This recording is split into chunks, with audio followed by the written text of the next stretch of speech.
Hello everyone, welcome to బేస్కే education channel.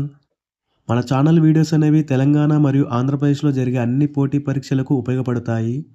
TGPSC groups, APPSC groups, SI, police constable, TET, DSC వంటి పరీక్షలకు ఈ videos అనేవి use అవుతాయి. ఈరోజు వీడియో ఏంటో చూద్దాం. 2024 సంవత్సరానికి గాను సుప్రీంకోర్టు ఏర్పాటు చేసి 75 సంవత్సరాలు పూర్తయిన నేపథ్యంలో కొత్త జెండాను, చిహ్నాన్ని భారత రాష్ట్రపతి ద్రౌపది ముర్ము గారు ఆవిష్కరించారు. ఈ యొక్క సుప్రీంకోర్టు కొత్త జెండాలో కనిపించేవి ఒకటేమో అశోక చక్రము, రెండవదేమో సుప్రీంకోర్టు భవనము, మూడవది భారత రాజ్యాంగ పుస్తకము. ఈ యొక్క జెండా అనేది మొత్తం నీలం రంగులో ఉంటుంది. ఎఫ్సిఐకి సంబంధించిన అంశాలు.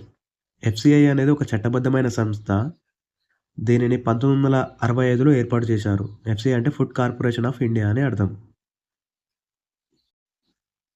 జిఎస్టి, దీనికి సంబంధించిన అంశాలు. జిఎస్టి అనేది ఒక పరోక్ష పన్ను. దీనిని 101వ రాజ్యాంగ సవరణ చట్టం ద్వారా 2017 జూలై 1 నుండి అమలు చేస్తున్నారు. కుంభమేళా అనేది 4 ప్రదేశాలలో జరుగుతుంది. అవేంటంటే ఒకటేమో హరిద్వార్, రెండొచ్చేసి ఉజ్జయిని, 3 నాసిక్, 4 ప్రయాగ్రాజ్. హిందూ వివాహ చట్టం పరిధిలోకి వచ్చే సామాజిక వర్గాలు ఏంటంటే ఒకటేమో సిక్కు, రెండేమో బౌద్ధము, 3 వచ్చేసి జైనము. పార్సీ సామాజిక వర్గం అనేది హిందూ వివాహ చట్టం పరిధిలోకి రాదు. ఇదొకటి గుర్తుపెట్టుకోండి. ఎస్బీఐకి సంబంధించిన అంశాలు. ఇటీవలే ఎస్బీఐకి నూతన చైర్మన్గా చెల్లా శ్రీనివాసులు నియామకమయ్యారు. ఎస్బీఐకి నేతృత్వం వహిస్తున్న మొట్టమొదటి తెలుగు వ్యక్తి ఇతడు. ఇతను ఎస్బీఐకి 27వ చైర్మన్. అంతకుముందు వచ్చేసి దినేష్ కుమార్, అతను 26వ చైర్మన్ అనమాట. ఎల్ఏసి, ఎల్ఓసికి మధ్య తేడా తెలుసుకుందాం. ఎల్ఏసిని వాస్తవాధీన రేఖ అంటారు. ఇది భారత్, చైనాకు సంబంధించింది. ఎల్ఓసినేమో నియంత్రణ రేఖ అంటారు. ఇది భారత్, పాకిస్తాన్కు సంబంధించింది. ఈ ఎల్ఓసి రేఖను యుఎన్ఓ గీసింది.